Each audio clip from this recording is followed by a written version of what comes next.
sometimes they come in when you're not looking. Yeah. I'm sure you've experienced that where you weren't even looking for a reading and a reading found you. Just a short synopsis is that I'm sitting there in the airport, had a long layover. I sat down, I look over, there's this woman and an older woman and a younger woman sitting there. The older woman is, has a smaller woman with the hair pulled back in a bun and, and gray, the salt and pepper running through and so forth. And then beside her was this woman in more of a business attire and she's on her phone and they're just not communicating. They're just kind of there waiting. And so I looked up and then looked down and I'm somebody who, when a spirit comes in, if it's an older female, I'm getting cold. I get instant cold and I call it my personal climates because I get instant cold for that or I get heat for others. And so I got cold and I looked up, I'm thinking, who is here? And I look around and I'm figuring out, and then the woman looks at me, the older woman looks at me and she kind of gives me that look. I'm like, oh. So now as solid as Susan is with me, this woman was solid like Susan. So it was a spirit, but she was there to show me herself to ensure that I communicated. And I'm like, okay, no, I'm off the clock. No, I ain't doing this. And so, we're talking, when I say talking, by the way, we're talking with the minds.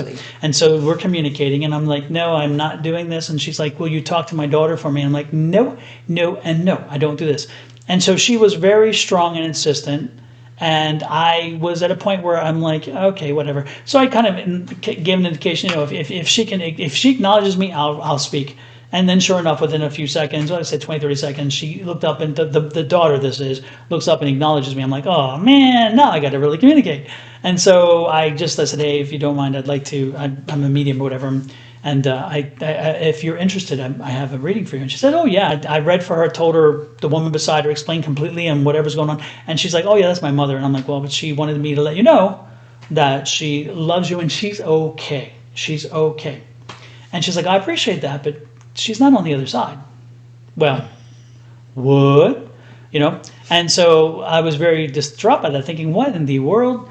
Anyway, so when the connection lost, and she said, no, I'm glad you did that, because she said it definitely wasn't my mother, but yeah, she's over here. I'm like, it's fine. So I had to go to the restroom. I came back, sat down, and as I'm coming back, she's in tears, and I'm like, oh man, see, this is why I don't do it. I don't get people crying. I made her even think of nothing. And then she looked at me and she said, I wanted to thank you. You gave me the best gift of my life.